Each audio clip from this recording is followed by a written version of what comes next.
এই বেটা শোন, একটু আগো বনের রাজা সিংহ আমাকে খবর পাঠাইলো, কয় শিয়াল ভাই একটু আসেন, নেতৃত্বের কিছু কৌশল শিখায়া যান। আমি কইলাম ধুর বেটা, এখন টাইম নাই, আমি হরিণ আর ছাগলের সাথে বৈঠকে আছি, পরে দেখা যাবে, বুঝলি আমার লেভেল। নে এইবার চা খা। এক বনে থাকতো এক চতুর কিন্তু ভীষণ চাটুক আর শেয়াল। নিজের কোনো শক্তি বা সাহস না থাকলেও সে সব সময় বড় প্রাণীদের আশেপাশে ঘুরে বেড়াতো। বিশেষ করে সিংহ আর হাতির পেছনে পেছনে থাকাই ছিল তার নিত্যদিনের কাজ।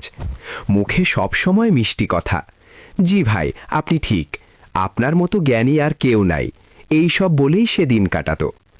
বনের ছোট প্রাণীদের কাছে সে আবার বড় বড় বর্ত করত।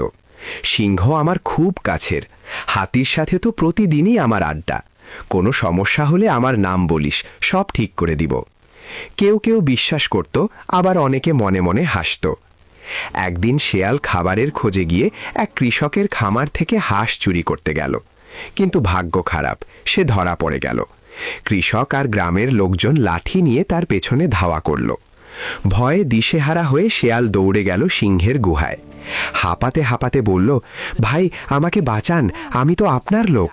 সিংহ ভ্রু কুচকে তাকিয়ে বলল, তুই কে? আমি তোকে চিনি না, এখানে থেকে যা। শেয়ালের বুক কেঁপে উঠল। সে দৌড়ে গেল হাতির কাছে, কাঁদো কাঁদো গলায় বলল, একটু আশ্রয় দেন ভাই, না হলে শেষ। হাতি বিরক্ত হয়ে বলল, এখন সময় নাই, অন্য কোথাও যা। সব দরজা বন্ধ, কেউ তাকে গ্রহণ করল না। শেষমেশ শেয়াল জঙ্গলের গভীরে একা একটা গর্তে গিয়ে লুকালো। ভয়ে আর লজ্জায় সে নিজেই নিজেকে বলতে লাগলো, আমি সারা জীবন অন্যের ছায়ায় বেঁচেছি, নিজের কিছুই তৈরি করিনি, তাই আজ আমার পাশে কেউ নেই।